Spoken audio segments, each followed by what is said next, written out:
குடும்பமா சேர்ந்து அடுத்து என்ன பிளான் போட்டிருக்கீங்க? உன்னதான் கேக்குறேன், சொல்லு. மாமா நீங்க என்ன கேக்குறீங்கன்னு எனக்கு புரியல மாமா. முதல்ல என்ன ஏமாத்துனீங்க, அடுத்து எங்க அப்பாவை ஏமாத்தலான்னு பிளானா?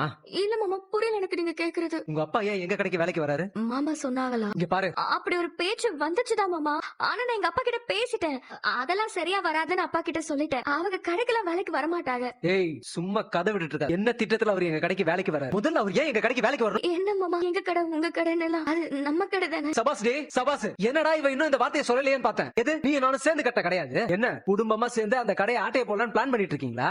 ஐயோ ஐயோ மாமா, என்ன மாமா இப்படி எல்லாம் பேசுறீங்க? இப்படி எல்லாம் பேசாதீங்க மாமா, எனக்கு மனசுக்கு ரொம்ப கஷ்டமா ஏய், இருக்கு. அப்படிதாண்டி பேசுவேன். யாருக்கார குடும்பம் தானடி நீங்க? செஞ்சாலும் செய்வீங்க. மாமா இங்க பாருங்க, என்ன பத்தி என்ன வேணாலும் பேசுங்க, ஆனா என் குடும்பத்தை பத்தி ஒண்ணும் பேச வேணாம். ஓ உன் குடும்பம் அப்படியே நல்ல குடும்பம் பாரு. ஏய் பொண்ணு எம்ஏ படிச்சிருக்கான்னு போய் சொல்லி எனக்கு கட்டி வச்ச குடும்பம் தானடி அது? புருஷ கூட சண்டை வந்தா பிரெக்னன்ட்னு போய் சொல்லி ஏமாத்துற குடும்பம் தானடி அது? நான் ஒண்ணும் ஏமாத்தல மாமா. ஏய் சும்மா நடிச்சிட்டு இருக்காத. எத்தனை டைம் சொல்லிருக்கேன் இந்த மாமா மாமான்னு கொஞ்சிட்டு என் பக்கத்துல வராத. உன் முகத்தை பார்க்கவே எனக்கு பிடிக்கலடி. போனா போதுன்னு சொல்லி இந்த வீட்டுல உன்னை விட்டு வச்சிருக்கேன். எங்க அப்பா வெடுக்கு வெடுக்குன்னு பேசினாலும் அவர் மனுஷங்களை நம்புறவர். உங்க குடும்பத்தோட சுயரூபம் தெரியாம உங்களை எல்லாம் நல்லவங்கன்னு எங்க அப்பா நம்பிக்கிட்டு இருக்காரு. என் வாழ்க்கையில ஃப்ராட் வேலை பண்ணிட்டீங்க. அதே மாதிரி எங்க அப்பா கடையிலயும் ஃப்ராட் வேலை பண்ணணும்னு நினைச்சீங்க, நான் அனுமதிக்கவே மாட்டேன்.